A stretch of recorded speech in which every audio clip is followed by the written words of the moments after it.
Existe um nome que ecoa através dos milênios, sabe? Uma lenda que é ao mesmo tempo um paraíso perdido e um aviso terrível. E esse nome é Atlântida.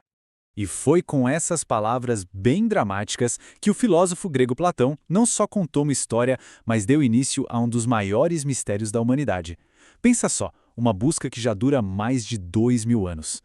Ok, vamos mergulhar de cabeça nessa história, porque para entender todo esse fascínio por Atlântida, a gente precisa voltar lá do comecinho, na única fonte que temos sobre a existência dela. E aqui já vem uma coisa que, olha, talvez muita gente não saiba. Apesar da fama mundial, a lenda inteira vem de uma única pessoa, o filósofo grego Platão. Ele descreveu tudo nos seus diálogos, Timeu e Crítias. E pronto, acabou. Nenhuma outra fonte da antiguidade sequer menciona essa ilha.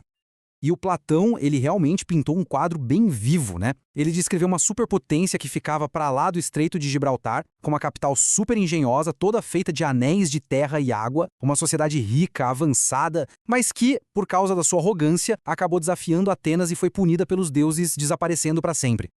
E essa descrição toda épica nos leva para a primeira grande questão. E se a história do Platão não fosse só ficção? E se fosse uma memória distorcida, sabe? Um eco de uma catástrofe real que foi virando mito com o passar do tempo? Essa é a pergunta que move a busca por uma Atlântida de verdade. O ponto exato onde a lenda talvez encontre a história. E a teoria mais forte sobre isso nos leva a uma civilização que realmente existiu lá no Mediterrâneo. Então, vamos conhecer a civilização minoica, uma potência marítima lá da Idade do Bronze.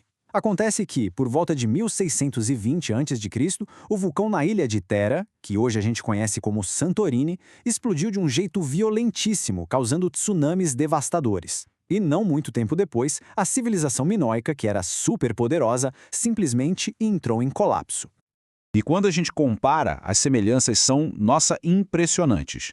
A Atlântida de Platão era uma potência naval, os minoicos dominavam o comércio no mar. Os dois eram conhecidos pela arte, pela arquitetura sofisticada e, o mais importante de tudo, os dois foram destruídos de repente por um cataclismo que veio do mar.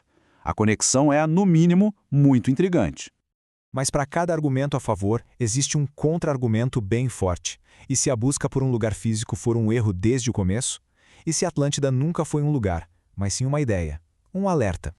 Essa outra perspectiva sugere que Atlântida foi, na verdade, uma invenção de propósito do Platão. Uma ferramenta que ele criou não para registrar a história, mas para ensinar uma lição de filosofia, política e moral.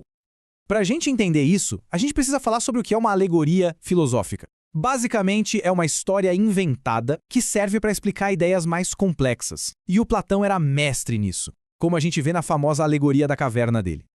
E as evidências para essa teoria da alegoria são bem fortes.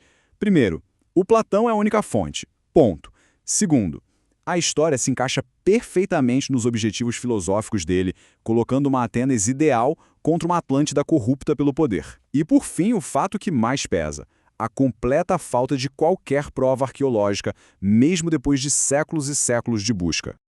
E então, onde é que a gente fica no meio disso tudo? A gente fica diante de dois caminhos para entender a Atlântida. E talvez a força desse mito, o que faz ele durar tanto tempo, vem exatamente dessa tensão. A tensão entre uma possibilidade histórica e um propósito filosófico.